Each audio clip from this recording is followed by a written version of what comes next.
नमस्कार साथियों, एक बार पुनः आपका हमारे YouTube channel Shri Aurobindo IAS पर बहुत बहुत स्वागत है। जैसा कि आपको डिस्क्रिप्शन में दिख रहा होगा, गांधीयन फिलॉसफी आइडियोलॉजी का ही हमारा थर्ड लेक्चर है और इसके पहले के दो लेक्चर्स में आपको सवा एक घंटे के गांधीयन फिलॉसफी पर जो है अवेलेबल करा चुका हूं। आई होप उन लेक्चर्स को आपने बहुत अच्छे से देखा होगा और गांधीयन आइडियोलॉजी और फिलॉसफी के बारे में आपको काफी अच्छी जानकारी उनसे मिली होगी। और उन लेक्चर्स को देखने के बाद जो लोक सेवा आयोग के प्रश्न हैं, उन प्रश्नों पर आपकी पकड़ भी अच्छे तरीके से बनी होगी, है ना। उसी उम्मीद के साथ हम आज पुनः आगे बढ़ते हैं। तो गांधीयन फिलॉसफी का हमारा थर्ड लेक्चर में हम सबसे पहले जिस मुद्दे पर बात करेंगे गांधीयन फिलॉसफी में, वो बेहद ही इंपॉर्टेंट मुद्दा होने वाला है, जहां से क्वेश्चंस भी एग्जामिनेशन में पूछे जाते हैं।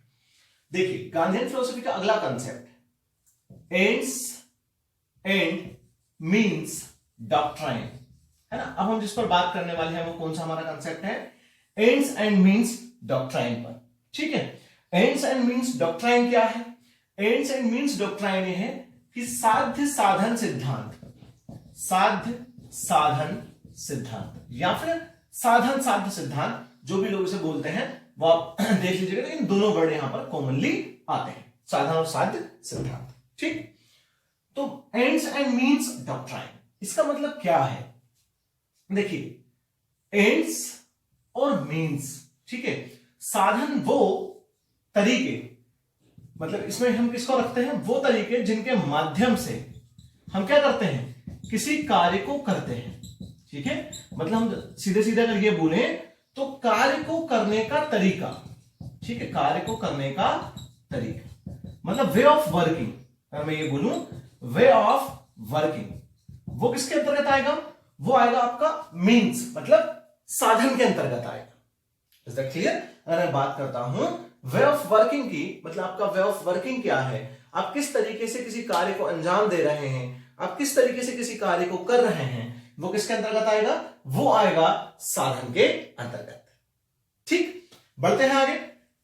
एंड्स और साध्य, तो एंड्स में क्या है, जो आपने कार्य करा उसका रिजल्ट क्या है, ठीक है, उसका परिणाम क्या निकलता है, वो किसके अंतर्गत आएगा? साध्य के अंतर्गत। तो गांधी जी का कंसेप्ट क्या है इस मामले में?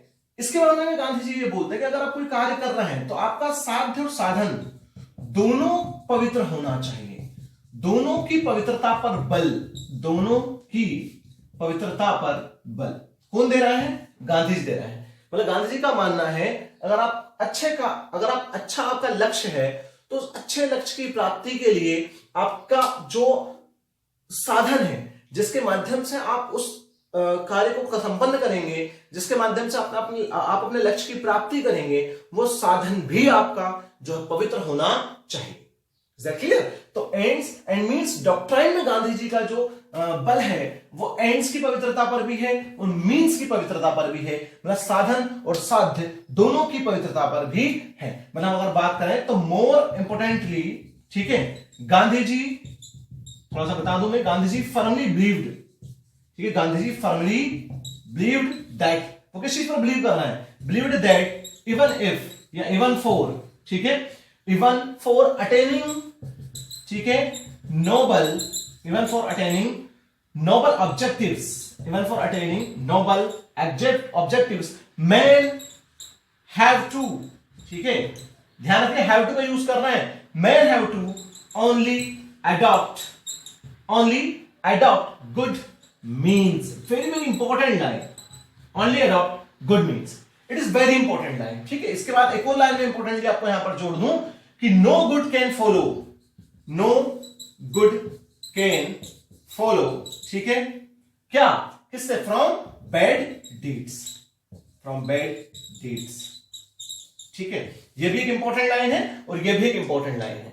आप इतना अगर देखेंगे तब देखिए कि गांधी जी किस चीज पर बिलीव कर रहे हैं। गांधी जी का विश्वास है कि अगर आप अच्छे कार्यों को करना चाहते हैं, अगर आपके उद्देश्य नोबल है, अगर आपके उद्देश्य अच्छे हैं, तो उनको करने के लिए आपको गुड मीन्स, मतलब अच्छे कार्यों को ही एडॉप्ट, अच्छे साधनों को ही एडॉप्ट करना चाहिए, ऐसा गांधी जी का मानना है।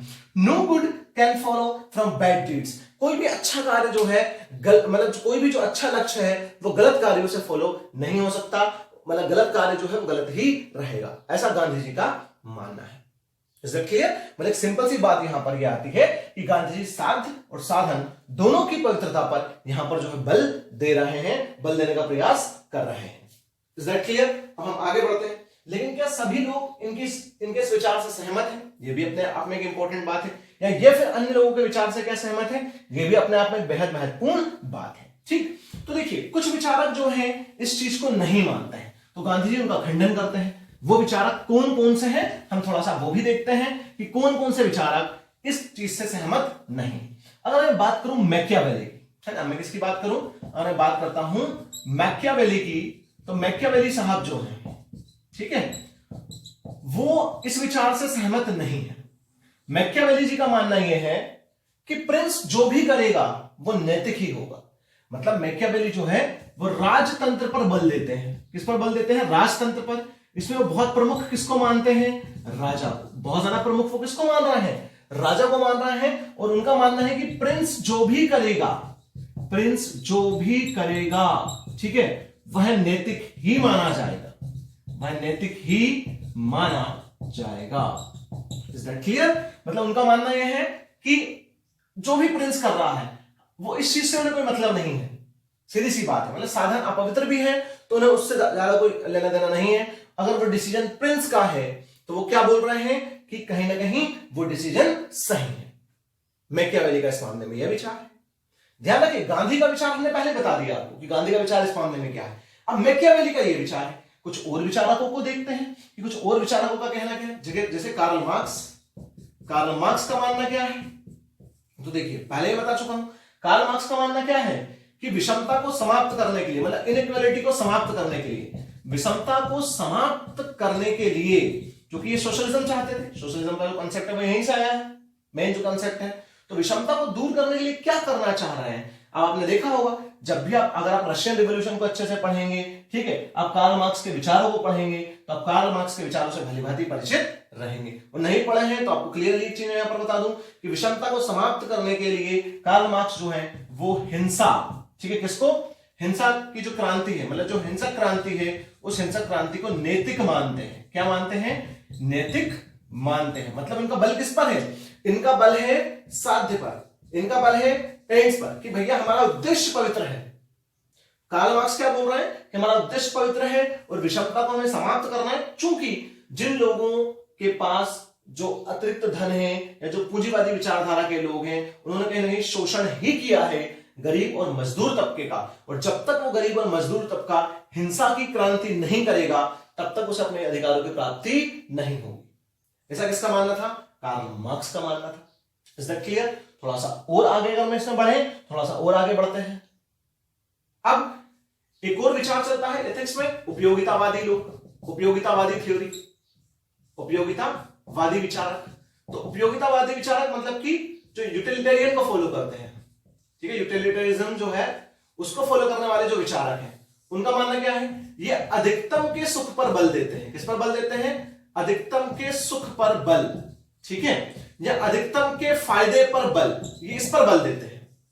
मतलब एक सीधी सी बात ये है कि अगर कहीं हम कोई डिसीजन ले रहे हैं, ठीक है, तो उपयोगितावादी का मानना क्या है कि उस डिसीजन में अगर 50% लोगों को 50% से प्लस मतलब 51% लोगों को भी अगर फायदा किसी चीज से हो रहा है तो वो डिसीजन आपका सही माना जाएगा, चाहे 49% को उसमें नुकसान ही क्यों ना उठाना पड़े। ऐसा उपयोगितावादी विचारकों का मानना है। Is that clear? मतलब उपयोगितावादी विचारकों का अपना एक मानना है, और उपयोगितावादी विचारकों का जो कहीं ना कहीं जो मानना है उसकी तरफ एथिक्स में कई सारी केस स्टडीज आपको मिलेंगी भी। कई बार जो है एक ऑफिसर को इस तरीके से डिसीजन लेना पड़ जाते हैं कि उसे इस सिद्धांत को कहीं ना कहीं थोड़ा सा फॉलो करना पड़ जाता है। वो कई बार फिर वो ये देखते हैं कि हालांकि ऐसा बहुत ही कम होता है कि 51% 49% का रेशियो, जनरली ये देखा जाता है कि क्या 75 से 80% लोगों का बेनिफिट है, ठीक है, और अगर इन 25 से 30% लोगों का थोड़ा सा नुकसान भी अगर उस चीज को हो और बाद में अगर उनको फायदा किस तरीके से मिल जाए तो कहीं ना कहीं हम जो है उपयोगितावादी सिद्धांत को कई जगहों पर फॉलो कर लेते हैं। जैसे कि आप कई सारी केस स्टडीज पढ़ेंगे ओवरब्रिज बनने को लेकर, बांध बनाने को लेकर, ठीक है, इन सारी चीजों को लेकर जब केस स्टडीज आप पढ़ेंगे तो वहां पर आपको उपयोगितावादी जो विचारक और उपयोगितावादी जो सिद्धांत है उसका उपयोग करना पड़ेगा, किसमें? एथिक्स में। Is that clear? तो कहीं ना कहीं आपको कंपैरिजन समझ में आ रहा होगा यहां से कि कंपैरिजन क्या हो रहा है। तो गांधी जी मैकियावेली के विचार से भी सहमत नहीं थे, गांधी जी कार्ल मार्क्स के विचार से भी सहमत नहीं थे, गांधी जी उपयोगितावादियों के विचार से भी सहमत नहीं थे। क्यों? क्योंकि उनका दोनों पर बल है। किस पर बल है? दोनों पर बल है। और एक और काफी महान जो है विचारक हुए स्पेंसर। स्पेंसर का तर्क क्या था? स्पेंसर का तर्क ये था कि अगर किसी समाज को सुधारना है और अगर किसी समाज को डेवलप करना है, किसी सोसाइटी को डेवलप करना है और उसके लिए अगर कुछ लोगों की बलि भी चढ़ाना पड़े तो वो कहीं ना कहीं, या कुछ लोगों का बलिदान भी देना पड़े तो वो उचित मान लिया जाएगा। ऐसा स्पेंसर का भी मानना था। तो अब एक इंपॉर्टेंट बात यह है कि गांधी जी इन सबके विचारों से कतई सहमत नहीं थे। गांधी जी का तो सिंपल सा मानना था कि साधन भी पवित्र होना चाहिए और साध्य भी जो है वो भी पवित्र होना चाहिए। दोनों की पवित्रता पर जो है गांधी जी बल देते थे। तो अब अगर हम पर्टिकुलर बात करें तो क्या गांधी जी हमेशा इस पर बल देते थे? अब इसका अपवाद हो सकता है 1942, क्योंकि 1942 के जो क्विट इंडिया मूवमेंट है, उस क्विट इंडिया मूवमेंट में, भारत छोड़ो आंदोलन में तो कहीं ना कहीं थोड़ा सा हिंसा का सहारा भी जो है लिया गया था भारतीयों के द्वारा।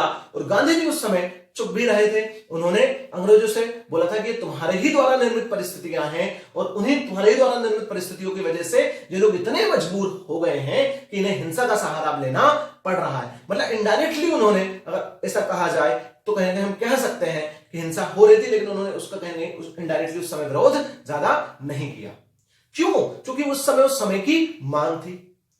अब एक इंपॉर्टेंट बात है, ये चीज तो विचलन दर्शाता है गांधी जी के साधन साध्य सिद्धांत से। थोड़ा सा और मैं इसमें कुछ चीजों पर बता दूं तो अब आपको लास्ट में ये समझ में आ जाएंगी गांधी जी क्या मानते थे। इसमें एक और अगर मैं लाइन बोलूं तो देखो, गांधी जी का एक तर्क था इस मामले में, वो एक लॉजिक देते थे, एक तर्क देते थे। ठीक है, उनका तर्क क्या था कि हम इस तरह की बात करते हैं जैसे कि जहरीला पौधा लगाकर, ठीक है, जहरीला पौधा लगाकर हम मीठे फलों की आशा रखें। किसकी आशा रखें? मीठे फलों की आशा रखें। मतलब गांधी जी का मानना क्या था कि हम जहरीला पौधा अगर लगा रहे हैं तो फल भी कैसे प्राप्त होंगे? जहरीले ही प्राप्त होंगे। मीठे फलों की आशा रखना बेकार है, आशा रखना बेकार है। मतलब अगर आप कोई गलत कार्य करेंगे तो गांधी जी का कहना क्या था कि उसका परिणाम भी कहीं ना कहीं गलत ही मिलेगा। मतलब आप देखो, अब मैंने पहले बता रहा हूं ये गांधीयन फिलॉसफी, मैं कौटिल्य की यहां बात अभी नहीं कर रहा। आप बोलेंगे कौटिल्य तो सर शाम नाम दंड भेद तीनों का उपयोग करते थे, बिल्कुल करते थे। मैं यहां पर गांधीवादी विचारधारा की बात कर रहा हूं कि उनका मानना क्या था। गांधी इसमें एक और बात जोड़ते हैं कि अगर आप जिस चीज के बीज लगाओगे वृक्ष भी उसी चीज का मिलेगा, ठीक है, उससे अलग वृक्ष नहीं मिलेगा। इसलिए सिद्धांत को अपनाते हुए गांधी जी ने अपने आंदोलनों में बहुत ज्यादा बल दिया। अपने आंदोलनों में बल दिया सबसे ज्यादा किस पर? अहिंसा पर बल दिया। उन्होंने कोशिश की कि जहां तक हो सके हमें अहिंसक आंदोलनों पर ही बल देना है और अहिंसा के मार्ग पर चलते हुए ही आंदोलनों को जो है आगे बढ़ाना है। लेकिन गांधी जी ने इसमें फ्लेक्सिबिलिटी रख दी। वो फ्लेक्सिबिलिटी क्या? यही तो सबसे इंपॉर्टेंट बात है। उन्होंने फ्लेक्सिबिलिटी दे दी। वो फ्लेक्सिबिलिटी क्या थी कि अगर अत्यंत विरल परिस्थितियां आ जाएं, कैसी परिस्थितियां?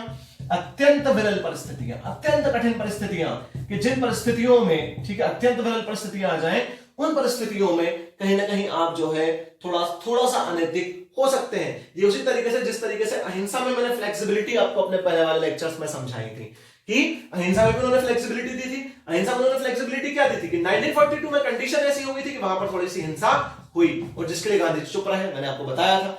और कीड़े मकोड़ों, हानिकारक कीड़े मकोड़ों को मारना, ठीक है, हानिकारक जानवरों को मारना, इज दैट क्लियर? वो मतलब समाज के अच्छे के लिए अगर एक काम बहुत ज्यादा जरूरी अगर हो जाए तो आप ये कदम उठा सकते हैं। अन्यथा गांधी जी हमेशा एंड्स और मीन्स डॉक्ट्राइन में एंड्स और मीन्स दोनों की पवित्रता पर जो है बल देते हुए दिखाई देते हैं। Is that clear?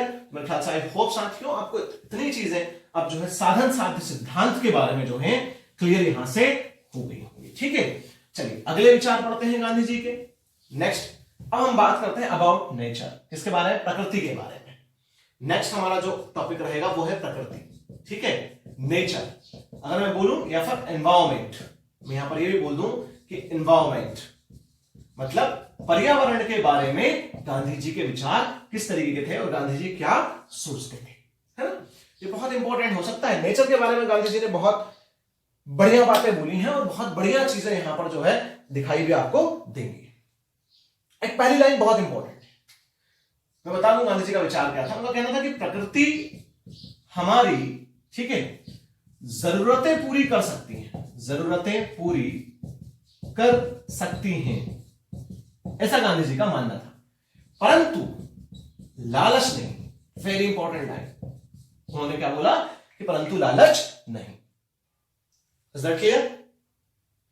आप देख रहे हैं यहां पर कि उनका कहना क्या था कि जरूरतें तो पूरी हो सकती हैं, मतलब प्रकृति में इतनी चीजें हैं कि आप आपकी जरूरतें पूरी करें, लेकिन आपकी जरूरतों को आप कब लालच में परिवर्तित, उसका माइनर से ही डिफरेंस होता है।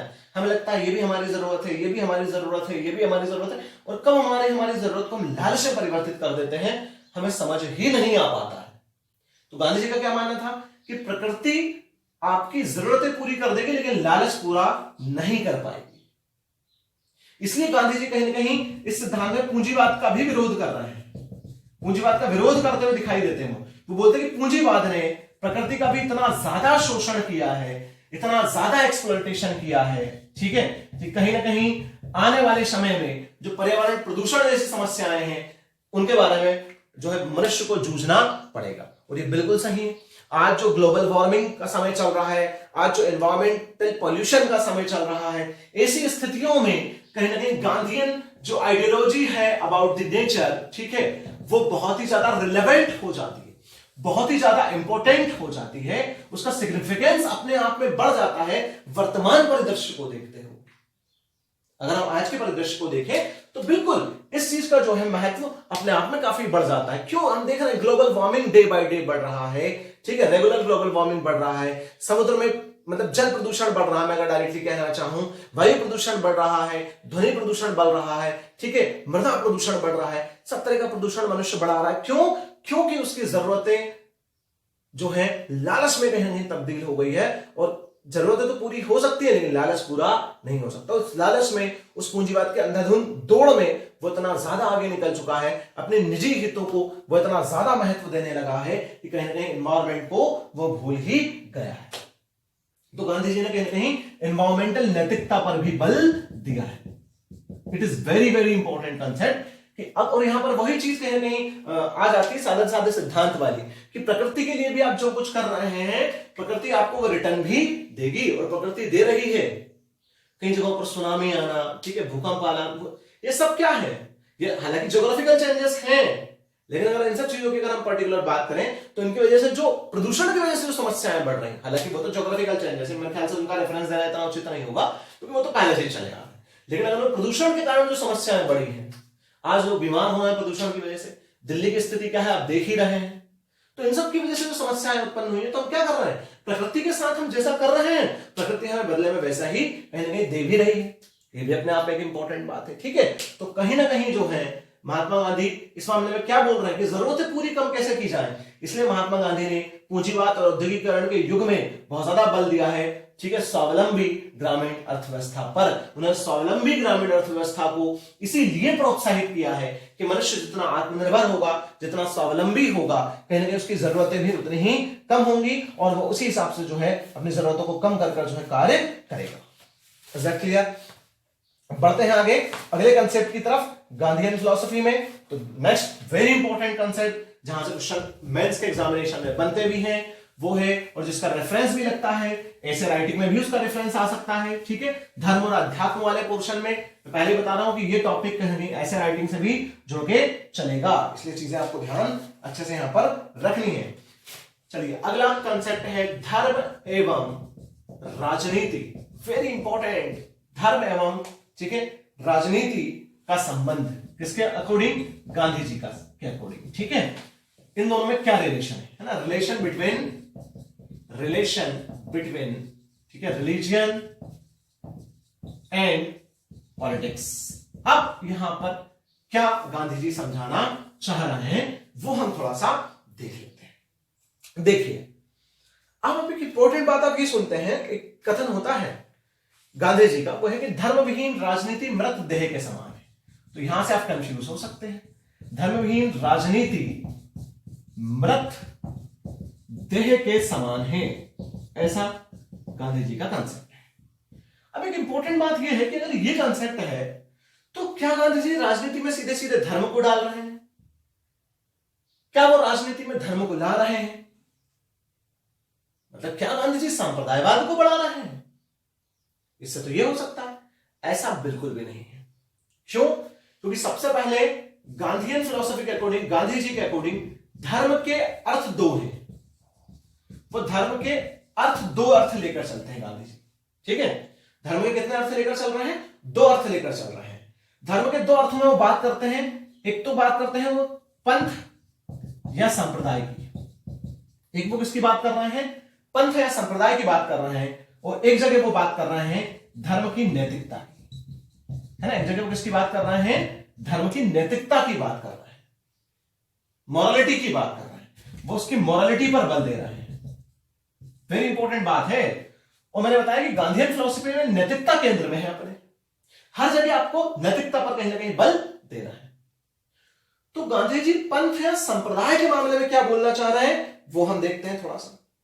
तो गांधी जी बोलना चाह रहे हैं कि राजनेताओं को पंथ और संप्रदाय वाला जो धर्म है, धर्म का जो मतलब पंथ और संप्रदाय है, उससे ऊपर उठकर जो है धर्म की जो नैतिकता है उस पर चलना चाहिए। मतलब गांधी जी राजनीति में धर्म की नैतिकता पर बल दे रहे हैं। इसमें राजनीति में वो बोल रहे हैं कि राजनीति का भी अपना धर्म है। राजनीति का धर्म है वो है निष्काम कर्म। वो निष्काम कर्म की थ्योरी पर यहां पर बल देते हैं। मतलब कि राजनीति जो है वो भी एक कर्म स्थल है, उस कर्म स्थल में आपको नैतिकता के साथ ही कार्य करना चाहिए। इसलिए वो बोलते हैं धर्मविहीन राजनीति। मतलब धर्मविहीन राजनीति मतलब उनका मतलब पंथ या संप्रदाय से नहीं है, उनका मतलब यहां पर धर्म की नैतिकता से। इस लाइन को किससे जोड़ते हैं? धर्म की नैतिकता से जोड़ते हैं। और धर्म की नैतिकता से जोड़कर वो ये समझाने का प्रयास करते हैं कि राजनीति में जो है नैतिकता होनी चाहिए, ठीक है। और निष्काम कर्म की जो थ्योरी है गीता में, उस थ्योरी को आगे बढ़ाते हुए कहते हैं कि राजनेता को भी एक योगी पुरुष की तरह अपने जो कर्म है उनको अपना धर्म समझकर उन कर्मों को बहुत उचित तरीके से करना चाहिए। ठीक, अभी आपके ऊपर है, आप देख लीजिए आज के समय में जो है राजनेता ऐसा कर पा रहा है या नहीं कर पा रहा है। अगर वो ऐसा कर लें तो सोसाइटी कहां पहुंचे, आइडियल सोसाइटी, वो भी आप थोड़ा सा सोचें।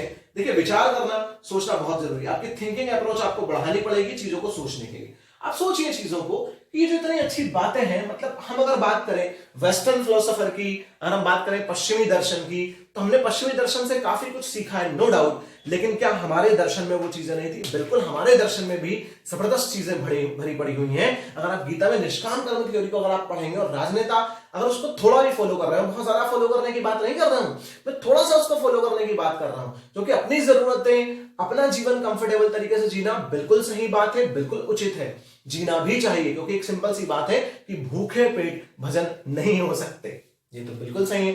भूखे पेट भजन कोई भी नहीं कर पाएगा। लेकिन कहीं ना कहीं अगर हम पर्टिकुलर बात करें तो नैतिकता जो हमारे जो कर्म है उनमें बिल्कुल दिखना चाहिए। जैसे कि फॉर एग्जांपल अगर मैं बात करूं, आज के समय में कई सारे लोग हैं पढ़ाते हैं, कई सारे लोग पढ़ाते हैं, कई सारे टीचर्स पढ़ाते हैं, ऑलमोस्ट सारे टीचर्स बहुत अच्छा पढ़ाते हैं। लेकिन सबसे बड़ी बात क्या है? सब फीस पे कर रहे हैं, ले रहे हैं, सारी चीजें सब अच्छी हैं, लेकिन टीचर का धर्म क्या है? उसका धर्म सिर्फ अच्छे तरीके से पढ़ाना। अगर वो कोई अच्छे तरीके से काम नहीं कर रहा, टीचर का एक और धर्म है कि पढ़कर पढ़ाना। ये आपको भी अच्छे तरीके से पता होना चाहिए। पहले स्टडीज बहुत इंपॉर्टेंट है। एक शिक्षक को भी निरंतर जीवन पर्यंत जो है पढ़ना चाहिए और नया नया सीख कर फिर पढ़ाना चाहिए, उसका धर्म है। लेकिन वर्तमान समय में अगर हम कई जगहों पर देखते हैं तो क्या होता है कि जो सिर्फ एक बार शिक्षक ने रट लिया उसी को आगे पढ़ाने में लगे हुए हैं। मतलब मैं कटाक्ष नहीं कर रहा हूं किसी, मैं पर्टिकुलर एग्जांपल सेट कर आपको एक बात बता रहा हूं। तो जो एजुकेशन हमारा है, उस एजुकेशन ने बच्चे की क्यूरियोसिटी को मार दिया है। स्कूल एजुकेशन की अगर बात करें तो क्यूरियोसिटी तो पूरे तरीके से मर गई है बच्चे की। और इंडिया के बच्चे में सबसे ज्यादा कमी किसकी है? क्यूरियोसिटी की, ठीक है। जानने की इच्छा की सबसे ज्यादा कमी है। जिज्ञासापन उसके अंदर है ही नहीं, उसके अंदर जिज्ञासा है नहीं सब्जेक्ट्स को लेकर। तुम्हें अगर ये सब चीजें पढ़ रहे हो तो तुम किस तरीके से पढ़ रहे होगे कि पढ़ रहे हैं एग्जाम में बोरिंग तरीके से, लेकिन सीखना है आपको, क्योंकि क्यूरियोसिटी आपकी बचपन में मार दी गई। तो ये इंपॉर्टेंट चीजें हैं। और जिज्ञासापन जगेगा तो चीजें सही होंगी। तो सबसे इंपॉर्टेंट चीज वही होती है कि एक शिक्षक, एक राजनेता, ये सभी पर अप्लाई होता है। एक शिक्षक हो गया, एक राजनेता हो गया, ठीक है, एक ऑफिसर हो गया, सब लोग अगर कहीं ना कहीं अपने कार्य में थोड़ी भी नैतिकता रखें तो भी कहीं ना कहीं चीजें काफी अच्छी आगे हो सकती हैं। Is that clear? सब्जेक्ट का पढ़ने का मतलब ये कहीं ना कहीं है कि आपके अंदर इसका बहुत अच्छे तरीके से विकास हो, एथिक्स एंड इंटीग्रिटी। अब तो खैर एमपीपीएससी ने फिलोसफी, साइकोलॉजी और पब्लिक एडमिनिस्ट्रेशन कर दिया, लेकिन उसमें फिर भी इन्हीं के टॉपिक्स एथिक्स एंड इंटीग्रिटी के। तो क्या एक चाह रहे हैं ये लोग, एक सिविल सर्वेंट में एथिक्स एंड इंटीग्रिटी, नैतिकता और सत्यनिष्ठा बहुत अच्छे तरीके से होना चाहिए, उस पर यहां बल दिया जा रहा है। तो ये कहना नहीं, इसको आपको अप्लाई भी करना है, इसको सोचना है आपको कि आज के समय में ये जो चीजें कितनी रिलेवेंट हो सकती हैं, आज के समय में इनका कितना महत्व हो सकता है इन सब चीजों का। ठीक। और पंथ और संप्रदाय के गांधी जी क्या बोल रहे हैं कि राजनीति में जो पंथ और संप्रदाय होते हैं, तो राजनेता अपने अपने धर्म का पालन करें, वो अपने धर्म को माने, लेकिन उनके अंदर सर्वधर्म संभाव का भाव होना चाहिए। सर्वधर्म संभाव मतलब कि सभी धर्म या सभी पंथ समान हैं, ठीक है, सभी धर्मों और पंथों का आदर का भाव उनके अंदर होना चाहिए, मतलब रिस्पेक्ट फॉर एवरी रिलीजियन, ठीक है, रिस्पेक्ट फॉर एवरी, ठीक है, रिलीजियन, ये राजनेताओं के अंदर और राजनीति के अंदर होना चाहिए। और कहीं ना कहीं अगर हम भारतीय धर्मनिरपेक्षता की बात करते हैं, जब भी भारतीय धर्मनिरपेक्षता, ठीक है, जब भी इंडियन सेक्युलरिज्म की बात होती है, ठीक है, तो इंडियन सेक्युलरिज्म में आपको कहीं ना कहीं ये कंसेप्ट थोड़ा सा देखने के लिए मिलेगा, जो ये वाला है सर्वधर्म समभाव। हमारा जो है संविधान या हमारा जो हमारे यहाँ जो भी मतलब राज्य व्यवस्था चलती है, उस राज्य व्यवस्था में कहीं वो धर्म विहीन राज्य व्यवस्था नहीं है, वो नैतिकता, मॉरलिटी पर टिकी हुई राज्य व्यवस्था है। और हमारा सुप्रीम कोर्ट भी इस चीज पर चलता है, हमारा सुप्रीम कोर्ट भी धर्म की नैतिकता पर बल देता है। ध्यान रखें, हमारा जुडिशरी भी धर्म की नैतिकता पर बल देता है। जब आपके कई सारे केस, जैसे 3 तलाक का ही केस अगर मैं आज के समय पर लूं, तो हमारा सुप्रीम कोर्ट वहां पर किसकी, धर्म की नैतिकता पर बल दे रहा है कि कोई भी धर्म जो है कहीं ना कहीं किसकी बात नहीं करता, वो विषमता की बात नहीं करता, वो सोसाइटी में इक्वालिटी की बात करता है, समानता की बात करता है। वो किसी भी धर्म में कहीं भी ऐसा नहीं लिखा कि किसी को जो अधिकार है वो छीन लिए जाए या किसी का जबरदस्ती जो है शोषण किया जाए, वो कोई भी धर्म नहीं सिखाता है। तो हमारे यहाँ पर सुप्रीम कोर्ट भी जो है उस धर्म की नैतिकता को आधार बनाकर कॉन्स्टिट्यूशनल मोरालिटी पर बल देता है, मतलब कि संवैधानिक नैतिकता पर बल देता है। Is that clear? तो गांधी जी का भी यही मानना था कि सभी धर्म जो हैं उनमें साधना पद्धति अलग अलग है, ठीक है, लोगों की पूजन पद्धति अलग अलग हो सकती है, लेकिन सभी धर्मों का उद्देश्य सिर्फ एक ही है, वो है ईश्वर की प्राप्ति, और ईश्वर की प्राप्ति के साथ साथ उसको उनकी मतलब नैतिकता के साथ उनकी प्राप्ति, जिसमें सांप्रदायवाद, ठीक है, और जो धर्म की उल्टी सीधी जो चीजें हैं उनकी कोई जगह नहीं है। तो बिल्कुल ऐसा ही कहीं ना कहीं होना भी चाहिए। और आप भी जानते हैं कि वर्तमान समय में जो है, आज के समय में ये अपने आप में कितना ज्यादा इंपॉर्टेंट हो सकता है और कितने ज्यादा बड़ी चीजें ये जो है आपको यहां से सीखने के लिए मिलेंगी, और आपको ये जानना भी चाहिए कि ऐसा है। और मैंने पहले बताया कि कम से कम इन चीजों को सोचें आप। आज के समय में जो चीजें चल रही हैं तो बिल्कुल आप सोचें कि हम किस तरफ जा रहे हैं, हम जो है किस तरफ आगे बढ़ रहे हैं, ये चीजें यहां बहुत इंपॉर्टेंट हो जाएंगी। चलिए अगला टॉपिक है गांधीयन फिलोसफी में राज्य संबंधी विचार, ठीक है, राज्य संबंधी विचार मतलब स्टेट के बारे में उनके क्या विचार थे, मतलब एक राज्य को कैसा होना चाहिए। मैं अगर बोलूं कि राज्य की प्रकृति गांधी जी के अनुसार कैसा होना चाहिए, राज्य का नेचर क्या होना चाहिए, उसकी भूमिका क्या होना चाहिए, ठीक है, उसका कितना इंपॉर्टेंस होना चाहिए, इन सब चीजों पर कहीं ना कहीं गांधी जी ने अपने विचार रखे। लेकिन आज के समय में कई जगहों पर आप इससे असहमत भी दिखाई देंगे इन विचारों से, जो आगे आने वाले विचार हैं उन विचारों से कई जगहों पर जो है आपको लगेगा कि इन विचारों से हम सहमत नहीं है। तो देखिए, दर्शन के स्तर पर अगर मैं यहां पर बात करूं, दर्शन के स्तर पर मतलब फिलोसफी के लेवल पर गांधी जी जो है वो कहीं ना कहीं अराजकतावादी थे। कैसे थे? अराजकतावादी चीजों को फॉलो करते थे, मतलब कि वो कहीं ना कहीं अनार्किस्ट थे, ठीक है, वो इस विचारधारा को मानने वाले व्यक्ति थे। इसका मतलब क्या है? इसका मतलब यह है कि गांधी जी ने 2 स्थितियां बताई हैं यहां पर। ध्यान है, उन्होंने कंडीशन को देखते हुए फ्लेक्सिबिलिटीज भी दे दी है। अब गांधी जी कैसे राज्य की परिकल्पना करते हैं, तो मैं अगर एक शब्द में समझाना चाहूं तो गांधी जी तो आदर्श स्थिति में तो राम राज्य की परिकल्पना करते हैं। जब अगर मैं बात करूं आदर्श स्थिति, उनका मानना था कि आदर्श स्थिति एक दिन आएगी। अब वो आदर्श स्थिति मेरे ख्याल से तो कभी नहीं आई। अगर आप भी इसको देखेंगे तो आदर्श स्थिति शायद ही कभी कहीं किसी भी जगह पर आपको देखने के लिए मिले, क्योंकि एक आदर्श राज्य वही हो सकता है जहां आदर्श समाज हो, ठीक है, और एक आदर्श समाज वही हो सकता है जहां आदर्श राज्य हो। तो ऐसा कहना ही संभव नहीं है। तो पढ़ते हैं आगे, देखते हैं इसको, थोड़ा सा आपको कंफ्यूजन हो रहा होगा। आदर्श स्थिति में गांधी जी जो है वो राम राज्य की बात करते हैं। किसकी बात करते हैं? राम राज्य की। अब राम राज्य कैसा राज्य हो, ठीक है, तो आदर्श स्थिति में सबसे इंपॉर्टेंट बात राज्य की, ठीक है, जो या राज्य का जो अस्तित्व है, राज्य का अस्तित्व व संकल्पना, बहुत इंपॉर्टेंट लाइन है, राज्य का अस्तित्व व संकल्पना का निषेध करते हैं, निषेध करते हैं। मतलब जो ओरिजिन ऑफ स्टेट है, ठीक है, वो ओरिजिन ऑफ स्टेट को ही नकार देते हैं। मतलब वो क्या बोलते हैं कि राज्य की तो जरूरत ही नहीं है, वो ऐसा बोलते हैं। क्या बोल रहा है वो? राज्यवाद की जरूरत नहीं है। फिर वो क्या बोलते हैं? क्यों नहीं है? सबसे इंपॉर्टेंट बात है, अब राज्य का निषेध करते हैं तो क्यों? उनका मानना है कि राज्य दो कारणों से बुरा है, राज्य दो कारणों से बुरा है। बहुत इंपॉर्टेंट बात ध्यान है, मैं कौन सी स्थिति की बात कर रहा हूं साथियों? आदर्श स्थिति की बात कर रहा हूं मैं। यह आदर्श स्थिति की स्थिति बता रहा हूं। आ रही मेरी बात समझ में?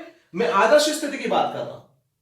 और अब जब आदर्श स्थिति, देखो दो तरीके से कुछ कंफ्यूज करने के लिए पूछ सकता है आपको कि गांधी जी आदर्श स्थिति में राज्य के संबंधी क्या विचार रखते हैं, या राज्य संबंधी उनकी क्या परिकल्पनाएं हैं आदर्श स्थिति में।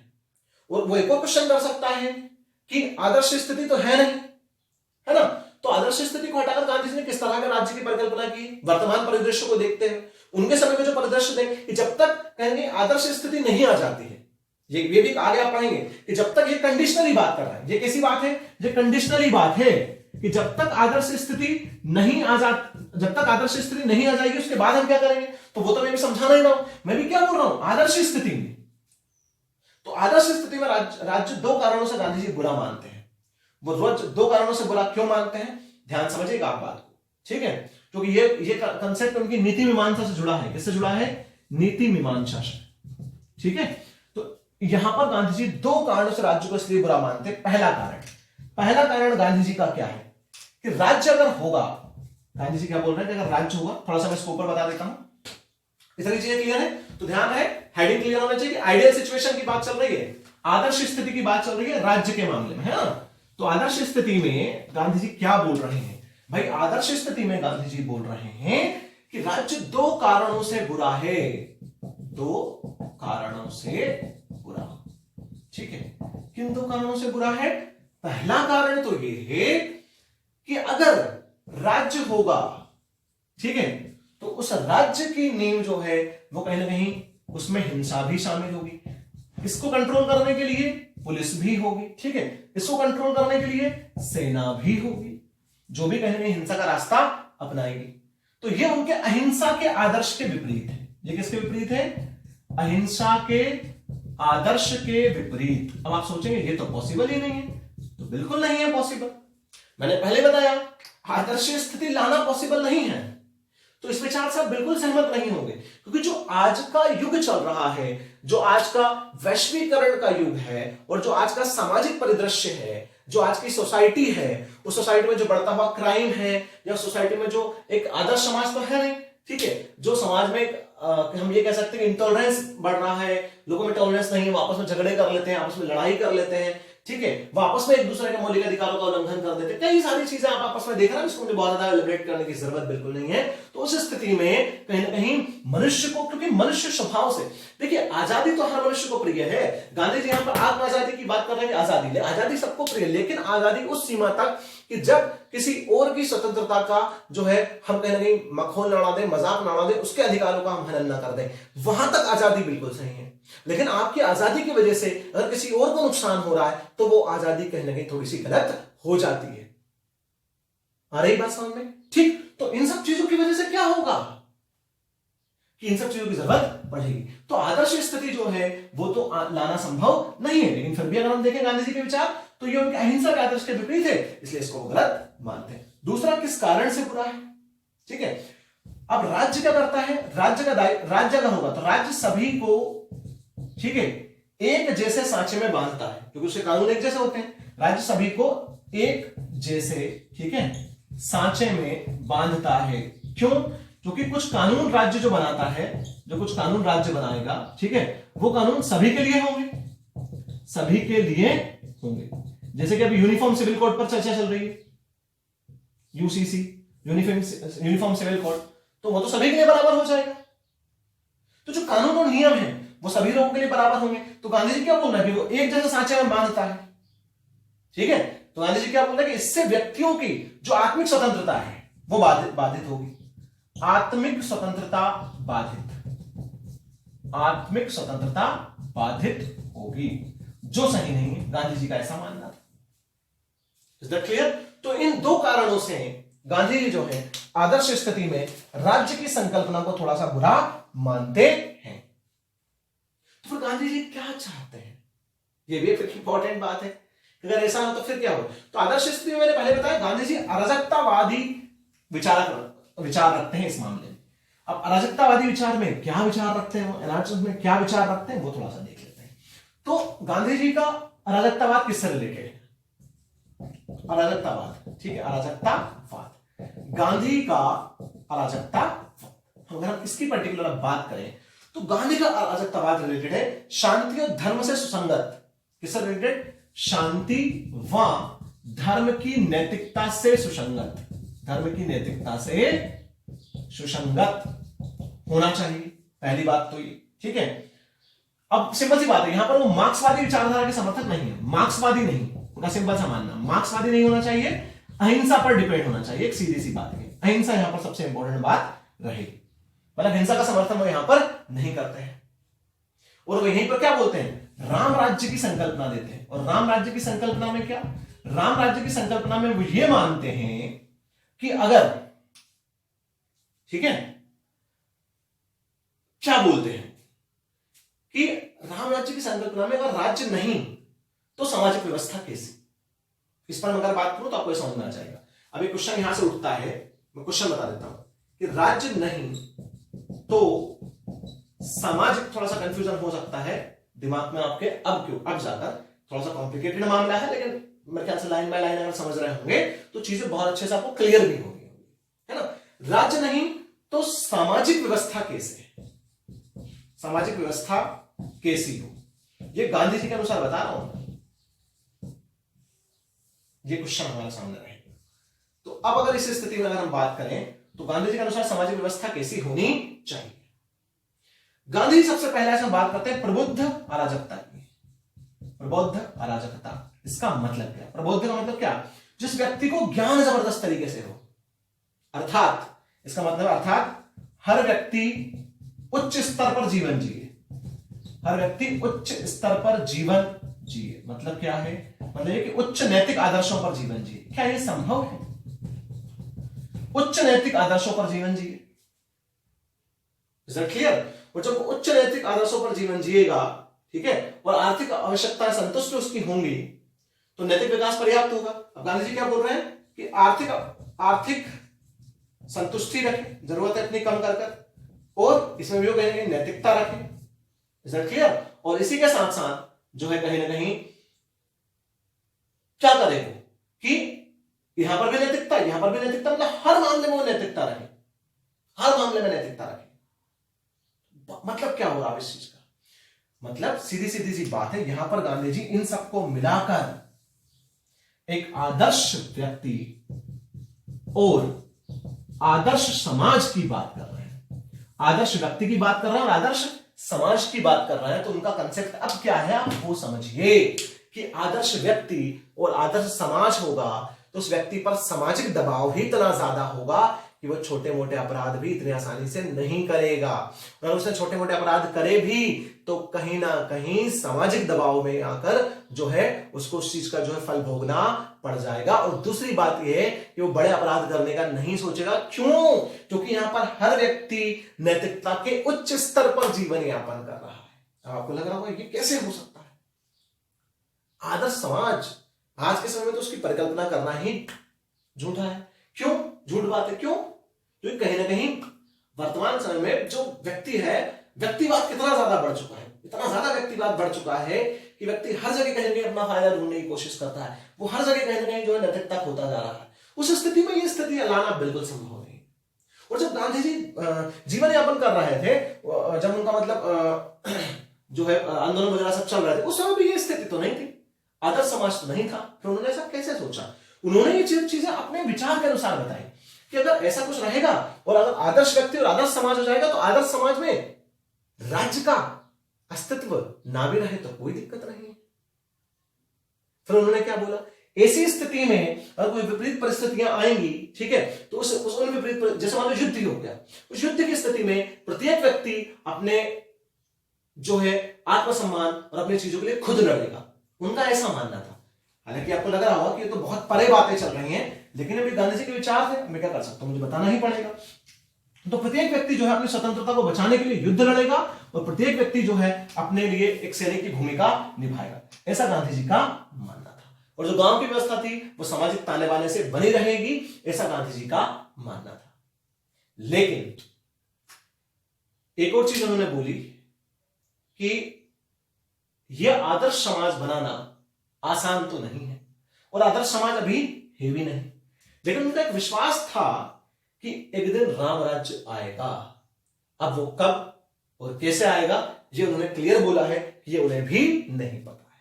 उन्हें कहना क्या था कि एक दिन ये स्थिति आएगी, लेकिन कब आएगी और कैसे आएगी ये भी गांधी जी नहीं जानते थे। अब एक सिंपल सी बात है, आदर्श समाज नहीं, तो अब गांधी जी ने विकल्प क्या दिए आप समझिए। आदर्श समाज नहीं है, तो फिर गांधी जी ने क्या विकल्प रखे हैं? और आज भी हमारे संविधान में गांधीयन जो फिलॉसफी है उसका असर देखने के लिए मिलता है। विकल्प क्या रहा? मैंने एक लाइन अगर यहां पर लिखूं कि जब तक राम राज्य ना आ जाए, जब तक राम राज्य ना आए, ठीक है, तब तक व्यवस्था कैसी हो, तब तक व्यवस्था कैसी हो। इस पर अब हम थोड़ी सी बात करते हैं गांधी जी के बारे में। तो क्या गांधी जी का मानना है इस मामले में कि जब तक ऐसा ना हो तब तक राज्य कैसा हो।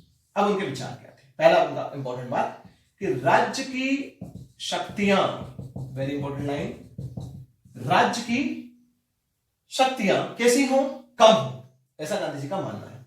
राज्य की शक्तियां कम से कम हो, मैं ऐसा लिख दूं, कम से कम हो, ठीक है, ऐसा गांधी जी मानते थे। Is that clear? आगे बात करते हैं। लोकतंत्र के समर्थक थे गांधी जी, लोकतंत्र का समर्थन, किंतु दल विहीन लोकतंत्र की बात करते हैं। किसकी बात करते हैं? दल विहीन लोकतंत्र की बात इन्होंने की। जयप्रकाश नारायण भी आगे इस विचार से आपको सहमत होते हुए दिखाई देंगे और मध्य प्रदेश प्रीलिम्स में यहां से क्वेश्चन इस बार पूछा भी गया था। 2019 का जो एग्जाम हुआ था 12 फरवरी, ठीक है, 2020 को, वहां पर यहां से प्रीलिम्स में क्वेश्चन पूछा भी गया है। ओके, और जो इसके पहले वाले लेक्चर्स थे जिसमें मैंने गांधीयन फिलॉसफी और मार्क्सिज्म जो फिलॉसफी उसको कंपैरिजन किया था, वहां से क्वेश्चन यूपीएससी ने भी इस बार पूछा है, सीधे सीधे उठाकर प्रीलिम्स में ही पूछ लिया है ना।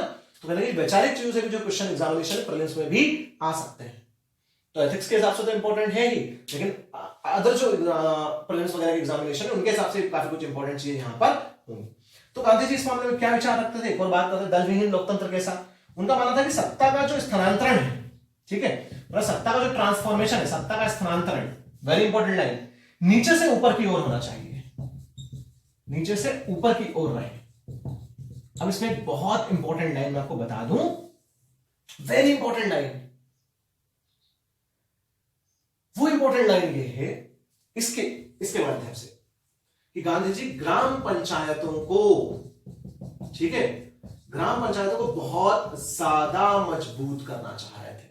उनका मानना था कि ग्राम पंचायतों को जुडिशरी, न्यायिक, राजनीतिक, आर्थिक सभी तरह के अधिकार प्राप्त हो। किसको? ग्राम पंचायतों को। तो गांधी जी ग्राम पंचायतों को अधिकारों पर बहुत ज्यादा बल देते थे। तो गांधी जी का मानना था वही ग्राम उदय से भारत उदय। उनका क्या कंसेप्ट था? ग्राम उदय से भारत उदय। इस कंसेप्ट को लेकर वो आगे बढ़ते थे, ठीक है।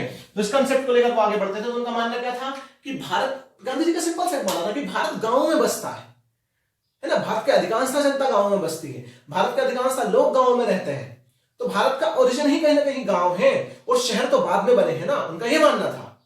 तो उनका जो सत्ता का स्थानांतरण था उसमें भी उनका यही मानना था कि ग्राम पंचायतों को बेहद मजबूती से शक्ति प्रदान हो, ठीक है, उनके लिए प्रत्यक्ष चुनाव हो उनका मानना सर क्या था कि डायरेक्ट इलेक्शन सिर्फ ग्रामीण पंचायत के स्तर पर होना चाहिए। उनका मानना क्या था कि सिर्फ ग्राम पंचायतों के लिए डायरेक्ट इलेक्शन होना चाहिए, और डायरेक्ट इलेक्शन ग्राम पंचायतों के लिए होना चाहिए। वो ग्राम पंचायतों में जो लोग चुनकर जा रहे हैं वो लोग आगे जाकर किस स्तर पर, वो लोग आगे जाकर तालुका के स्तर पर, जनपद के स्तर पर, जिले के स्तर पर, ठीक है, राज्य के स्तर पर और राष्ट्र के स्तर पर अपने हिसाब से लोगों को चुनते हुए चले जाएंगे। यानी शक्तियां इन्हीं के पास रहेंगी। Is that clear? मतलब गांव के, जैसे मैं बता देता हूं थोड़ा सा, एक वो गांव के ऊपर वो बात करते थे तालुका की, ठीक है, मतलब गांव की शक्ति सबसे ज्यादा, उससे फिर थोड़ी कम इसकी, उससे थोड़ी कम जनपद की, फिर उससे थोड़ी कम प्रदेश की, फिर उससे थोड़ी ज्यादा कम देश की पंचायत। मतलब वो देश में पंचायती राज चाहते थे। सीधी सी बात है, कौन सा राज? पंचायती राज। तो देश की पंचायत सबसे ऊपर हो। Is that clear? और इसका काम सिर्फ ये हो कि जो इंटरनल रिलेशंस हैं और जो बाह्य शक्तियों से हमारी रक्षा करने का काम है, सिर्फ ये करे। बाकी वो स्वावलंबी ग्रामीण अर्थव्यवस्था पर ही बल देना चाह रहे थे, और स्वावलंबी ग्रामीण राजनीति पर ही बल को कहीं ना कहीं देना चाह रहे थे। मतलब कहीं ना कहीं वो पंचायती राज की बात कर रहे थे। इसीलिए अगर आप देखेंगे तो डीपीएसपी में इसकी झलक आपको दिखाई देती है, और डीपीएसपी में अगर आप आर्टिकल कौन सा 40 अगर देखेंगे तो वहां पर आपको पंचायती राज से रिलेटेड मिलेगा, ग्राम पंचायतों से रिलेटेड मिलेगा। और इसीलिए 73rd और 74th कॉन्स्टिट्यूशन अमेंडमेंट हमारे यहाँ किए गए, संविधान संशोधन हमारे यहाँ पर किए गए। उन संविधान संशोधनों के माध्यम से कहीं ना कहीं जो है पंचायतों को भी अपने जो है अधिकार दिए गए, और संविधान में उनको उस तरीके से जो है चुनाव वगैरह सारी चीजों का दर्जा दिया गया। हालांकि वो बहुत लेट आया, लेकिन हुआ। लेकिन कंप्लीटली जिस तरीके से गांधी जी चाहते थे उस तरीके से फिर भी नहीं हुआ था, ठीक है। लेकिन हम ये कह सकते हैं कहीं ना कहीं जो है गांधीयन फिलॉसफी जो इस मामले में है, गांधी जी का विचार जो है राज्य के मामले में, वो कहीं ना कहीं हमारे जो व्यवस्था है, जो ग्रामीण व्यवस्था आज की डेट में जो पंचायती राज की व्यवस्था है, उस पंचायती राज की व्यवस्था में जो है देखने के लिए मिलता है और देखने के लिए मिल भी रहा है। Is that clear? और इसी विचार को अगर मैं बात करूं, दलविहीन लोकतंत्र की अगर मैं बात करूं, दलविहीन विचारों की अगर मैं बात करूं, तो इसी विचार को जयप्रकाश नारायण ने भी आगे बढ़ाया। और जयप्रकाश नारायण का एक प्रसिद्ध कथन था कि राज्य ट्रेन की खतरे की जंजीर के समान हो। मतलब उन्होंने राज्य की भूमिका के बारे में एक बात बोली थी कि जेपी ने भी, कि राज्य की भूमिका कैसी हो, राज्य की भूमिका ट्रेन की जंजीर के जैसी हो। जैसे कि अगर यात्रीगण चाहें और जब बहुत विपरीत परिस्थितियां हैं, जब उन पर खतरा है, तो वो जंजीर को खींच दे, ठीक है, और वो जंजीर ट्रेन को रोक दे। ये स्थिति राज्य की होनी चाहिए। बाकी जो है अन्य मामलों में वो राज्य की भूमिका को ये भी थोड़ा सा नकारते हैं। Is that clear? तो बढ़ते हैं इसी में आगे। तो कहीं ना कहीं गांधी जी जो है लोक कल्याणकारी राज्य का जो है, जो लोक कल्याणकारी कंसेप्ट है हमारे यहाँ पर डीपीएसपी में, वेलफेयर स्टेट, उसको भी थोड़ा सा वो उत्साहपूर्वक उसका समर्थन तो करते हैं, लेकिन बहुत ज्यादा उत्साहपूर्वक उसका समर्थन नहीं करते हैं। क्योंकि उनका मानना क्या था, उनका विचार क्या था कि लोक कल्याण के नाम पर, गांधी जी क्या बोलते थे कि लोक कल्याण के नाम पर राज्य अपनी शक्तियां बढ़ाएगा और राज्य कई तरह के कानून बनाएगा, और वो व्यक्ति की, वही मैंने पहले बताया, आत्मिक स्वतंत्रता को जो है बाधित करेंगे। और इसको जो है गांधी जी कहीं ना कहीं इसके फेवर में नहीं थे, क्योंकि वो राम राज्य से की परिकल्पना की बात करते थे। मतलब कहीं ना कहीं गांधी जी, अगर मैं एक शब्द में बोलना चाहूं तो विकेंद्रीकरण, दलविहीन राजनीति पर बल देते थे। विकेंद्रीकरण, दलविहीन राजनीति पर बल। मतलब विकेंद्रीकरण मतलब शक्ति का केंद्रीकरण ना हो, शक्ति का विकेंद्रीकरण हो, शक्ति नीचे से ऊपर की ओर उसका प्रवाह हो शक्ति का, ठीक है, मतलब पावर्स का। तो दलविहीन, विकेंद्रीकरण, दलविहीन, दलों का ज्यादा अस्तित्व ना हो, क्योंकि दल जो है करप्शन वरप्शन इन सब चीजों पर, जो उनका मानना था कि भ्रष्टाचार वगैरह इन सब चीजों में लिप्त होता, पार्टी जो है वो देश में कहीं ना कहीं सर्वासरी अपना बनने की कोशिश करती है। ये सब चीजें कहीं ना कहीं गांधी जी इस मामले में सोचते थे, इसलिए उनके विचार इस तरीके से वो रखते थे। क्लियर है बात साथियों? आई होप आपको अब इतनी चीजें क्लियर हुई होंगी। चलिए आगे बात करते हैं इकोनॉमी के मामले में। तो गांधी जी का अगला कंसेप्ट हम आते हैं। तो गांधी जी कहीं ना कहीं मॉरल इकोनॉमी पर बल देते थे, मतलब नैतिक अर्थव्यवस्था पर बल था। गांधी जी आप किसकी बात कर रहे हैं? नैतिक अर्थव्यवस्था की। मतलब हर जगह उन्होंने नैतिकता पर बल दिया। उन्होंने बोला कि अर्थव्यवस्था भी कैसी हो? नैतिक हो। तो नैतिक अर्थव्यवस्था से ही जुड़ा है, और नैतिक अर्थव्यवस्था किस पर आधारित है? सर्वोदय सिद्धांत पर आधारित। किस पर आधारित? सर्वोदय सिद्धांत पर आधारित। अब सर्वोदय सिद्धांत क्या है, ये भी सबसे इंपॉर्टेंट बात है। यहां पर ये दोनों ही कंसेप्ट आपको क्लियर करना पड़ेंगे कि सर्वोदय सिद्धांत क्या है। गांधी जी सर्वोदय सिद्धांत में किन चीजों को दर्शाना चाह रहे थे, हम वो थोड़ा सा देख लेते हैं कि सर्वोदय सिद्धांत इन दोनों में गांधी जी का क्या मानना था, क्योंकि सर्वोदय समाज की अवधारणा भी आपको गांधी जी की पढ़ना है, पर सर्वोदय सिद्धांत पर अगर मैं आपको बताऊं तो सर्वोदय सिद्धांत का मतलब ये था कि सभी लोगों का उदय हो, सभी लोग सोसाइटी में समान रहे, सभी लोगों को समान हक मिले, आर्थिक समानता लोगों को मिले, राजनीतिक समानता लोगों को मिले, लोगों को कहीं ना कहीं सामाजिक समानता मिले। इन सारी समानता, इन सारी इक्वालिटी पर गांधी जी का बल था। लेकिन यहां पर हम बात कर रहे हैं अर्थव्यवस्था की, तो अर्थव्यवस्था के मामले में भी गांधी जी कैसी अर्थव्यवस्था की बात करते थे? नैतिक अर्थव्यवस्था की बात करते थे। कैसे? जैसे इसमें भी उन्होंने एक लाइन जोड़ी है कि धर्मविहीन अर्थव्यवस्था, यहां पर मैं एक लाइन जोड़ू, धर्मविहीन अर्थव्यवस्था, ठीक है, मृत देह के समान है। किसके समान है? मृत देह के समान है। मतलब अर्थव्यवस्था का भी एक धर्म होना चाहिए, अर्थव्यवस्था का भी एक कहीं ना कहीं नैतिक, मतलब उन्होंने क्लियर बात, सीधी सी बात है, उन्होंने जो है नैतिकता पर यहां पर भी बल दिया है। किस पर बल दिया है? नैतिकता पर बल दिया है यहां पर भी, मतलब मॉरलिटी पर बल दिया है। तो मैं क्लियर अगर बात बोलूं कि यहां धर्म का अर्थ किससे है यहां पर भी, तो यहां पर भी धर्म का अर्थ नैतिकता से है। किससे है? नैतिकता से। अगली इंपॉर्टेंट लाइन, गांधी जी इस मामले क्या बोलते थे? तो गांधी जी ने इसके लिए आधार किसको बनाया? मैंने पहले बता चुका हूं, अपरिग्रह का मूल्य, अपरिग्रह का मूल्य गांधी जी के पंचव्रतों में है अपरिग्रह, ठीक है। अपरिग्रह के मूल्य को गांधी जी ने यहां पर आधार बनाया, और गांधी जी ने क्या बोला कि व्यक्ति की आवश्यकताएं कम हो, और आवश्यकताएं भी, मतलब दो चीजों पर बल दिया। एक तो अपने आवश्यकताएं कम कर ले, और जब वो अपनी आवश्यकताएं कम करेगा तो उसकी वजह से संग्रह भी कम करे, संग्रह भी कम करे। मतलब यही वहां ट्रस्टीशिप वाला कंसेप्ट भी आ जाता है जो पहले हमने पढ़ा, ट्रस्टीशिप वाला कंसेप्ट, वो भी यहां पर आपको रिलेट हो सकता है, बिल्कुल हो सकता है, क्योंकि यहां पर अपरिग्रह की बात हो रही है। ठीक, आप उसमें बोल रहे होंगे ये वहीं पर क्यों नहीं करवा दिया? भाई अलग अलग मैं इसलिए समझा रहा हूं, अलग अलग क्वेश्चन उसने पूछ लिया तो फिर क्या कर लोगे? कई सारे बच्चे नहीं कर पाते, इसलिए मैं इतना इसको बढ़ा रहा हूं। गांधी जी ने यहां पर अन्नदायी श्रम की अवधारणा पर भी बल दिया है। अन्नदायी श्रम की धारणा, इसका मतलब यहां पर क्या है? इसका मतलब यह है कि गांधी जी ये मानते थे कि ईमानदारी से मेहनत किए बिना, ईमानदारी से मेहनत किए बिना, वेरी इंपॉर्टेंट लाइन, ईमानदारी से मेहनत किए बिना मनुष्य को या व्यक्ति को, ठीक है, भोजन करने का भी अधिकार नहीं है, करने का भी अधिकार नहीं है। वेरी इंपॉर्टेंट लाइन, ठीक है। गांधी जी क्या बोलते थे?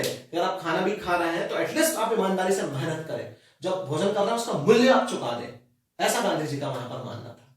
कुछ लोगों को ये बात बिल्कुल बकवास लग सकती है, ठीक है, लेकिन इंपॉर्टेंट बात है, क्योंकि आप अगर श्रम नहीं करेंगे तो भोजन का मूल्य ही क्या रह जाएगा। वो गांधी जी ने अन्य मूल्यों को भी जो है यहाँ पर समान माना है, और इस मामले में गांधी जी ने नैतिक अर्थव्यवस्था में जो बहुत इंपॉर्टेंट बात बोली है वो ये बोली है, मैंने पहले बताया, इक्वालिटी पर बल दे रहा है, समानता पर बल दे रहा है। तो यहां उनका मानना था कि जो मानसिक श्रम है और जो शारीरिक श्रम है, मानसिक श्रम और शारीरिक श्रम, मतलब दिमाग दो तरीके से काम करते हैं। हालांकि आज के समय में कितना रेलेवेंट है आप बिल्कुल अपने हिसाब से इसको देख लें, ठीक है, बिल्कुल आप स्वतंत्र हैं अपने विचार रखने के लिए। मानसिक श्रम और शारीरिक श्रम, ठीक है, गांधी जी ने इन दोनों को बराबर माना है, इक्वल माना है, ठीक है। इसलिए जितना वेतन इसको मिलता है उतना ही वेतन कहीं नहीं इसको भी मिलना चाहिए। मतलब जितना वेतन एक सॉफ्टवेयर इंजीनियर को मिल रहा है मैं कहूंगा, उतना ही वेतन एक मजदूर को भी मिलना चाहिए। जितना वेतन एक बाल काटने वाले बार्बर को मिल रहा है उतना ही वेतन, मतलब जितना वो कमा रहा है लेकिन उसकी तुलना में एक वकील बहुत ज्यादा कमा रहा है, तो कहेंगे उन दोनों का वेतन भी बराबर होना चाहिए।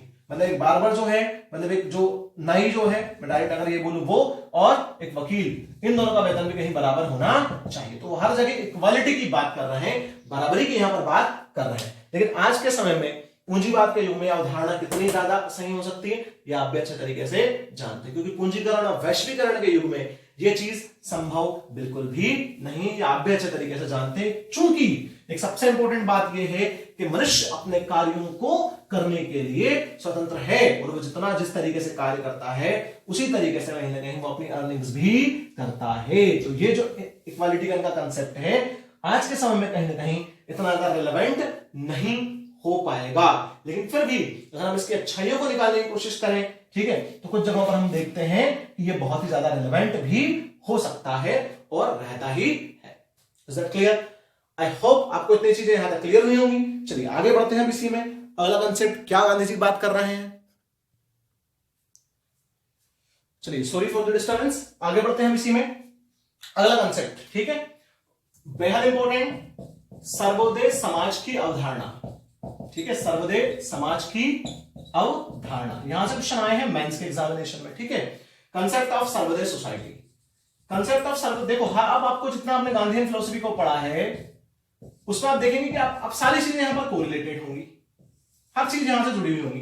अब गांधी सर्वोदय समाज, सर्वोदय समाज का सिंपल सा मतलब अभी बताया मैंने कि सभी का सुख, अमीर गरीब का भेदभाव खत्म हो, सभी लोग बराबरी की जिंदगी जी सकें, ठीक है, वही कहीं ना कहीं सर्वोदय समाज का इनका दृष्टिकोण रहा। अब इसके मेन पॉइंट्स क्या है? गांधी जी का सामाजिक दृष्टिकोण अत्यंत व्यापक था, ठीक है, सामाजिक दृष्टिकोण कैसा था? व्यापक। ध्यान रहे अभी गांधी जी का सोशल वाला जो पोर्शन है वो बचा हुआ है, मतलब कि समाज में जो वर्ण व्यवस्था है उस पर गांधी जी के क्या विचार थे, वो बहुत ही आपको क्योंकि अंबेडकर गांधी में उन विचारों को लेकर थोड़ी सी असहमति भी दिखाई आपको देगी, वो अगले लेक्चर में आएगा, क्योंकि मेरे ख्याल से इस लेक्चर में वो चीज पूरी होना संभव नहीं होगी, बट अगला लेक्चर जो है वो छोटा ही रहेगा, आधे से पौने 1 घंटे का होगा, उसमें ऑलमोस्ट चीजें गांधीयन फिलोसफी की जो बची है वो भी कंप्लीट हो जाएंगी। देखते हैं आगे। तो सामाजिक दृष्टिकोण बहुत व्यापक है, ठीक है, मैं ऐसा लिखूं सामाजिक दृष्टिकोण बहुत व्यापक है, बहुत बड़े तरीके से उन्होंने सोचा। इन्होंने सर्वोदय पर जोर दिया। सर्वोदय पर जोर से मतलब क्या? सभी का उत्थान, ठीक है, इनका यही कंसेप्ट चला है। मतलब ये क्या बोलते थे कि व्यक्ति का हित अन्य व्यक्तियों के हित में निहित है, अन्य व्यक्तियों के हित में निहित है, ऐसा गांधी जी का मानना था कि जो व्यक्ति का हित है वो अन्य व्यक्तियों के हित में भी निहित है। मतलब अगर किसी एक व्यक्ति का बेनिफिट है तो उसे दूसरे व्यक्ति का भी बेनिफिट वहां पर देखना चाहिए। Is that clear? इसके पहले वाली जो लाइन, पहले वाले कंसेप्ट में मैंने बताया था, प्रत्येक व्यक्ति के कार्यों का समान महत्व, कार्यों का समान महत्व, मतलब जो हर वर्ग है वो इक्वल रहेगा, सभी वर्ग को इन्होंने इक्वल माना है। मतलब व्यक्ति के लिए समाज और समाज के लिए व्यक्ति दोनों समान रूप से महत्व है। मतलब व्यक्ति के लिए समाज और समाज के लिए व्यक्ति दोनों का समान रूप से महत्व है, मतलब दोनों ही इक्वल है। व्यक्ति है तो समाज है, समाज है तो व्यक्ति है, ऐसा गांधी जी का कहीं ना कहीं मानना था। ओके, और इसी कंसेप्ट को कहीं ना कहीं आगे बढ़ाया था विनोबा भावे ने। किसने आगे बढ़ाया था? Vinoba Bhave. Is that clear? वो भी इसी कंसेप्ट पे चले थे। मैंने बताया था इनका भूदान आंदोलन, तो ट्रस्टीशिप, देखो ये चीजें ट्रस्टीशिप वगैरह सबसे जुड़ती है सीधे सीधे, नैतिक अर्थव्यवस्था, ट्रस्टीशिप, ठीक है, सर्वधर्म समभाव सबसे जुड़ी हुई है सारी चीजें। उन्हीं को बेस बना के गांधी जी ने सारी अवधारणाएं नहीं दी। अब आप समझ रहे हो नया तो कुछ है नहीं, नया बिल्कुल कुछ नहीं है, लेकिन आपको हर चीज की जानकारी होना चाहिए कि गांधी जी ने किस चीज को कैसे बताया है। तो विनोबा भावे क्या बोलते थे कि सर्वोदय समाज से आशय ऐसे समाज से है जहां सर्व सेवा के माध्यम से सबका कल्याण ही अंतिम लक्ष्य हो। विनोबा भावे का मानना क्या था कि सबका कल्याण अंतिम लक्ष्य, सबका कल्याण अंतिम लक्ष्य होना चाहिए। क्या होना चाहिए? अंतिम लक्ष्य होना चाहिए, ऐसा विनोबा भावे का यहां पर मानना है, ठीक है। और समाज में जो अमीर गरीब, उच्च निम्न, निर्बल असहाय, ठीक है, सबल, सभी बराबर हो, मतलब उनका सीधी सी बात है, वो इक्वालिटी वाली बात, हर जगह इक्वालिटी वाली बात आ रही है। तो लड़ाई इस बात की है सबसे बड़ी, तो क्या करेगा, ठीक है।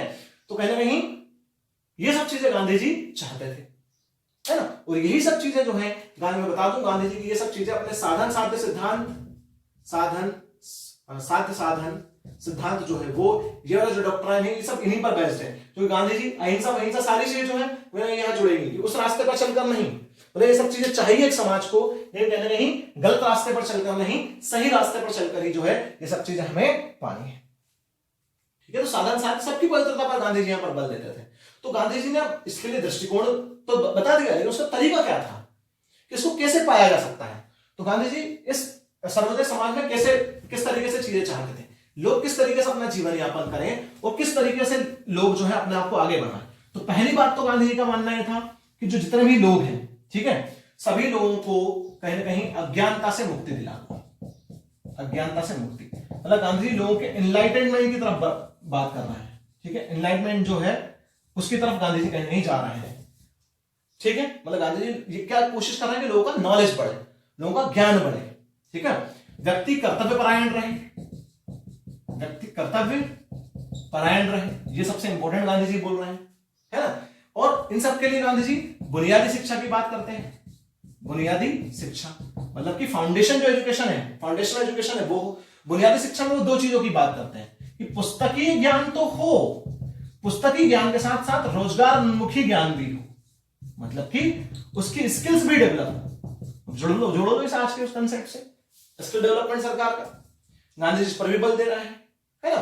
गांधी जी स्वदेशी वस्तुओं के उपयोग पर बल दे रहे हैं, बोल रहे हैं स्वदेशी वस्तुओं के उपयोग पर बल, मतलब स्वदेशी पर बल, सीधी सीधी सी बात है, ठीक है। स्वदेशी पर बल में कि जो जीविकोपार्जन का साधन हो, मतलब लोग अपनी जीविका चला रहे हैं, उनमें स्वदेशी, इसलिए गांधी जी क्या बोल रहे हैं, इसलिए गांधी जी कृषि पर बल दे रहे हैं, ठीक है। और कृषि पर वो किस तरीके से बल दे रहे हैं, जैसे भूदान आंदोलन में कृषि का मालिक एक कोई ना रहे, ठीक है, उस पर सभी का अधिकार, मतलब भूमि पर ग्राम का अधिकार हो, किसका अधिकार हो, ग्राम का अधिकार हो। जो अपने भूदान आंदोलन में देखो, ग्राम का अधिकार वहां पर होना चाहिए। और जो ग्राम सभा है वो कहीं ना कहीं व्यक्तियों को क्या करेगा, ग्राम सभा व्यक्तियों को भूमि प्रदान करेगा, व्यक्तियों को भूमि प्रदान करेगा, ठीक है। सर्वोदय समाज को आगे बढ़ाने का विनोबा भावे और जयप्रकाश नारायण ने भी किया है, ध्यान रहे, कंसेप्ट यही आएंगे सारे के सारे। अगर वो इनके बारे में पूछ ले तो आपको चीजें यही लिखनी है जो मैं बता रहा हूं। Is that clear? ठीक है। यहां पर गांधी जी बोलते थे केवल प्रत्यक्ष कर लिया जाए, डायरेक्ट टैक्स लिया जाए, केवल प्रत्यक्ष कर लिया जाए, ये गांधी जी मानते थे। नेक्स्ट इंपॉर्टेंट बात, गांधी जी पशुपालन को बढ़ावा देते थे, पशुपालन को बढ़ावा दिया जाना चाहिए, ठीक है। और सबसे इंपॉर्टेंट लास्ट की बात, गांधी जी कृषि में मशीनीकरण को थोड़ा सा कम करना चाह रहे थे, मशीनीकरण कम हो।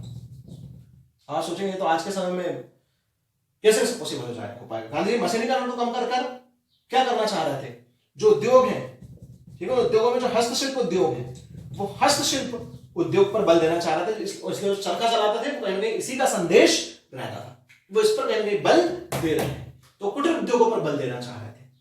अब ये सब चीजें जो है एक सर्वोदय समाज के डेवलपमेंट में गांधी जी बहुत इंपॉर्टेंट तरीके से मानते थे कि ये सब चीजें अगर रहेंगी तो कहीं ना कहीं जो है सर्वोदय समाज जो है वो अच्छे तरीके से बन जाएगा।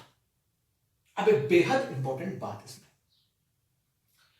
सुनिए, पूरा सा कंक्लूजन सुनिए, इन सारी चीजों का कंक्लूजन सुनिए, क्योंकि वो आपको एग्जामिनेशन में लिखना पड़ सकता है, ठीक है। गांधी जी ने क्या बोला कि सर्वोदय समाज जो है वो अहिंसा और सत्य की नींव पर आधारित होगा, जिसमें युद्ध के स्थान पर अंतरराष्ट्रीय संबंधों में भी वार्ता जो है, जो मतलब कहीं ना कहीं बातचीत जो है, उसके जो है मसले सुलझाए जाएंगे। गांधी जी ऐसा मानते थे। वो गांधी जी सर्वोदय समाज के माध्यम से समाज और व्यक्ति दोनों को जो है उचित साधनों के प्रयोग के साथ साथ अच्छे लक्ष्यों की प्राप्ति पर जो है बल देना चाह रहे थे। उनकी ये सारी चीजें हैं कहीं ना कहीं unto this last John Ruskin की जो पुस्तक है उससे प्रेरित रहने में उन्होंने इसको बताया। ध्यान रखें, नई चीजें उन्होंने नहीं दी, उन्होंने उस पुस्तक पर बेस्ड जो है चीजें अपने विचारों के साथ साझा कर यहां पर दी है। लेकिन सबसे बड़ी बात यह है, ठीक, कि आज के वर्तमान समय में, आज का वर्तमान जो वैश्वीकरण का समय चल रहा है, जो ग्लोबलाइजेशन का समय चल रहा है, और आज के समय पूंजीवाद इतनी ज्यादा एक्सेप्टेड हो चुकी है, मतलब जो पूंजीवादी अर्थव्यवस्था है वो इतनी ज्यादा एक्सेप्ट हो चुकी है, ठीक है। और जब व्यक्तिवाद का चलन बहुत ज्यादा बढ़ चुका है, परिवारवाद का चलन बहुत ज्यादा, ये चीजें सारी लिखना है, इसके बारे में ध्यान रहे। जब परिवारवाद का चलन बहुत ज्यादा बढ़ चुका है, उस स्थिति में किसी से त्याग, समर्पण और इस तरह की चीजों को उम्मीद लगाना कहीं ना कहीं बेमानी ही होगा, क्योंकि यहाँ हर व्यक्ति अपने परिवार, अपना जीवन, अपने व्यक्ति विशेष का जीवन, इन सब चीजों पर कहीं ना कहीं बल देता है, और भौतिकवादी सुख की तरफ वो बहुत ज्यादा आगे बढ़ चुका है, उन सब पर भी कहीं ना कहीं उसका जोर रहता है, और उन सब सुख सुविधाओं की तरफ बढ़ चला है। तो उस स्थिति में हम किसी से त्याग, ठीक है, कष्ट सहने की, इन सब चीजों की अगर बात करें तो ये कहीं ना कहीं थोड़ा सा बेमानी और अप्रासंगिक ही लगता है, अगर आज के समय में हम थोड़ा सा देखें तो। लेकिन कुछ चीजें जो है वो इसमें अच्छी भी हैं, अगर उनमें से कुछ ही चीजों को इंसान अपना भी ले तो काफी हद तक जो है कहीं ना कहीं जो समाज में फैली आर्थिक सामाजिक विषमता है उसको थोड़ा सा दूर भी कर सकता है।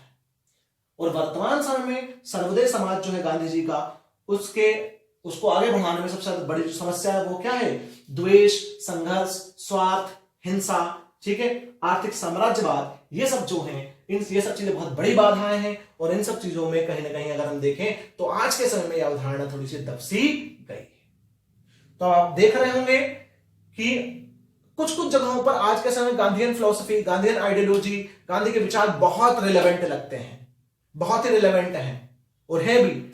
लेकिन आज का जो समाज, आज की जो सोसाइटी, आज की जो चीजें जिस तरीके से आगे बढ़ चुकी हैं, उस स्थिति में अगर हम पर्टिकुलर बात करें कहीं ना कहीं तो थोड़ा सा एक आदर्श स्थिति जो पाना है वो भी संभव नहीं है। इज दैट क्लियर साथियों? आई होप आपको अब इतनी चीजें अच्छे से क्लियर हो चुकी होंगी। प्रॉपर नोट्स बनाइए, ठीक है, चीजों को पढ़ते रहिए। अगले लेक्चर में हम बात करेंगे गांधी जी की वर्ण व्यवस्था के संबंध में विचार और गांधी जी के जो पूरा हमने स्टडी किया है उसके सकारात्मक पहलू आज के समय में और कुछ नकारात्मक पहलू जो आज के समय में बहुत ज्यादा रिलेवेंट नहीं हो सकते, ठीक है। और गांधीयन आइडियोलॉजी को आगे कर नेल्सन मंडेला जैसे व्यक्ति ने किस तरीके से सफलता पाई, उसका पूरी कहानी तो नहीं लेकिन थोड़ा सा उनका रेफरेंस देकर आपको जरूर कुछ चीजें समझाऊंगा ताकि आपको लगे कि आज के समय में भी वो कितनी उपयोगी है और कहां कहां कितनी अनुपयोगी है। खैर ये समझ में तो आ ही गया होगा, लेकिन फिर भी हम लास्ट लेक्चर में इस पर भी बात कर लेंगे। अगला लेक्चर छोटा ही रहेगा, ठीक है, क्योंकि एक दो टॉपिक्स पर ही हमें डिस्कशन करना है। तो हम मिलते हैं अगले लेक्चर में, तब तक के लिए जितना चीजें समझाई हैं उनको आप अच्छे से कर लीजिए, ठीक है। पढ़ते रहिए निरंतर, ओके। अपना और अपने परिवार का ध्यान रखिए, स्वस्थ रहिए, पढ़ते रहिए, पॉजिटिव रहिए। मिलते हैं अगले लेक्चर में। Have a nice day, thank you so much.